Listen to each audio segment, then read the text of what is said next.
ডাকসুর full meaning কি বলো তো?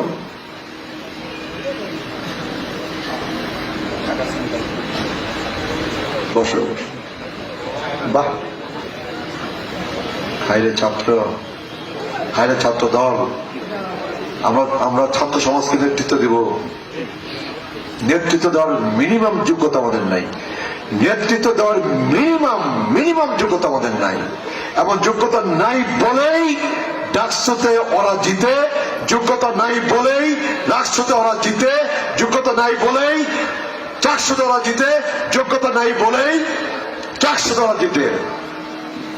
চারটে ইউনিভার্সিটিতে একটি বিশেষ ছাত্র সংগঠন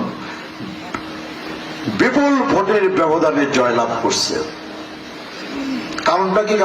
আমাদের যোগ্যতা নাই, আমাদের মেধা নাই, আমাদের কর্ম নাই, সাধারণ ছাত্র ছাত্রীদের সাথে আমাদের সম্পর্ক নাই, ক্যাম্পাসে আমার কোন ইতিবাচক কাজ নাই। Campus, college campus, high school campus, বিশ্ববিদ্যালয় ক্যাম্পাসে আমার কোন ইতিবাচক কাজ নাই। আল্লাহ এবার ফেব্রুয়ারি ইলেকশনে বিএনপি ক্ষমতায় নিবে, ঠিক। কিন্তু আমার ধারণা খুব বেশি দিন আমরা ক্ষমতায় টিকে থাকতে পারবো না যদি না আমরা মানুষের মন জয় করে চলতে না পারি। মানুষের মন কিন্তু জয় করে আমরা চলতে পারতেছি না, যে কারণে বলি 14 মাসে 14টা ভোট কমছে। ভোট কিন্তু 14টা কমে না, ভোট কিন্তু 14টা কমে নাই, ভোট অনেক বেশি কমছে। ঢাকা ইউনিভার্সিটিতে, চিটাগাং ইউনিভার্সিটিতে, রাজশাহী ইউনিভার্সিটিতে, জাহাঙ্গীরনগর ইউনিভার্সিটিতে কারা পড়ে? যারা মূর্খরা পড়ে, যারা কম মেধাবী তারা পড়ে। তারা কি সব চিটাগাংয়ের পোলাপান পড়ে কিংবা রাজশাহীর পোলাপান পড়ে? রাজশাহী ইউনিভার্সিটিতে মাদারগঞ্জের আছে না 2-4 জন।